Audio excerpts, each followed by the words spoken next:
कई लोग यहाँ बैठे हैं जिन्होंने मेरे ख्याल से अपनी पूरी ज़िंदगी जो है आर्मी को दी, उनको भी हम यहाँ पे मुबारकबाद देते हैं कि आप लोग के परिश्रम से ही जो है हम लोग यहाँ सुकून की सांसें लेते हैं।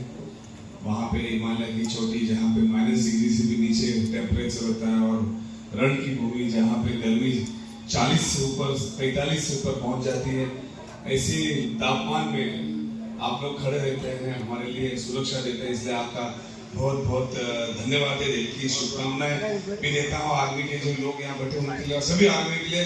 हमारे मन में जो है कोई दूसरी बात होनी नहीं चाहिए। दूसरी बात है कि बहुत ही अच्छा कार्यक्रम आपने आयोजित किया, मेरे ख्याल से कामत साहब जो है बहुत अच्छे तरीके से उसे विस्तार कर रहे हैं।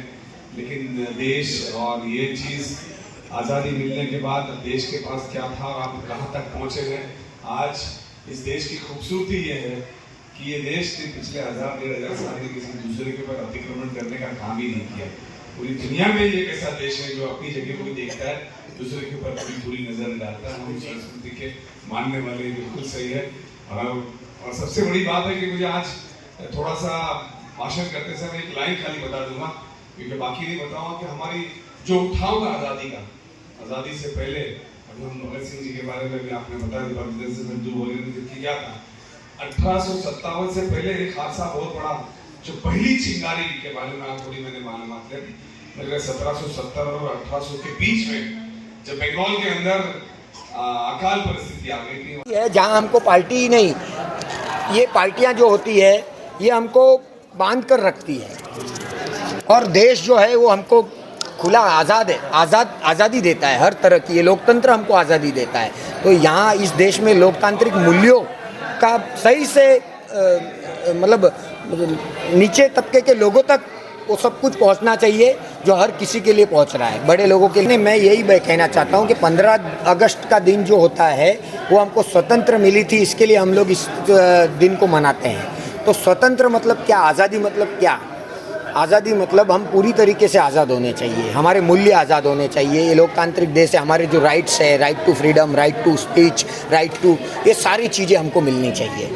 खास तो ये जो आज जो मैंने लोगों को बुलाया था और जो सम्मान किया, मैं ये जो दिन है, ये दिन ही उनके लिए समर्पित है कि जिसने इस देश के प्रति अपने प्राण निछावर किए, अपने आप को देश के प्रति समर्पित किया, उनकी याद में हम लोग ये दिन मनाते हैं। तो ये दिन विशिष्ट रहता है। तो मेरा ऐसा मानना है कि देश प्रेम की भावना रोज़ होनी चाहिए आपके अंदर, बस यही मैसेज है मेरा। नहीं, देखो, लाल किले पे झंडा 1947 से अलग अलग प्रधानमंत्री करते आए हैं और ये क्रम जारी रहेगा, ये कभी बंद नहीं होगा, क्योंकि हमारी पहचान ही है और हमारी ये लोकतंत्र की खूबसूरती है कि हम चुने हुए जो भी नुमाइंदे रहते हैं उनको हम पूरी तरीके से उसके मूल्यों को समझते हैं और उनके राइट्स को समझते हैं। तो आज जो देश के प्रधानमंत्री जी ने लाल किले से एक मैसेज देने की कोशिश की है, तो मैं सबसे कहना चाहता हूँ, देश के प्रधानमंत्री नहीं,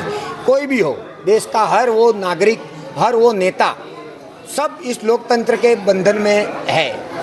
सबसे पहले ये देश का संविधान है, उसके बाद कोई नेता है या कोई जनता है, और जनता जनार्दन है। नेता आएंगे जाएंगे, बहुत आए बहुत गए, और इसके बाद भी लोग आएंगे, पर ये देश हमेशा रहेगा और ये जो जनता है यही आपको चुनकर आगे भेजेगी। तो इस जनता की सब दुख दर्द, मजदूर जो गरीब लोग हैं उनकी बात रखनी चाहिए, उनकी बात पर अमल लाना चाहिए, उनके बीच बैठकर। अभी हाल ही में स्टूडेंट लोगों का प्रोटेस्ट चल रहा है, तो मैं बोलना चाहूँगा कि स्टूडेंट लोग जो प्रोटेस्ट कर रहे हैं, अगर ये इतने तादाद में है तो हमारा फर्ज नहीं बनता इनकी बात सुने? क्या है, क्या कौन सी बड़ी बात है? आप जाओ, इनसे बातचीत करो, हमारी तो स्टूडेंट है, कोई बाहर से तो आए नहीं है। अगर ये कुछ बोल रहे हैं, कुछ चीज़ें इनकी ख़राब हो सकती है पर बहुत सारी चीज़ें अच्छी हो सकती है साहब। आप अच्छी चीज़ लेकर उसको अमल में लाने की कोशिश करो ना। आप एक सरकार चला रहे हो, कोई ये देश तानाशाह का सरकार देश नहीं है। तानाशाही या कोई भी ऐसी चीज़ रहनी ही नहीं चाहिए किसी भी राजनेता में, फिर वो चाहे कांग्रेस का हो, चाहे बीजेपी का हो, कोई भी हो।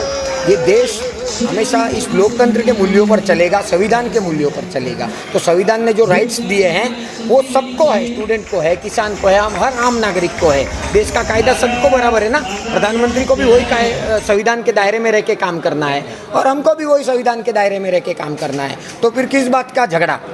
आइए बात करेंगे, बात करके उस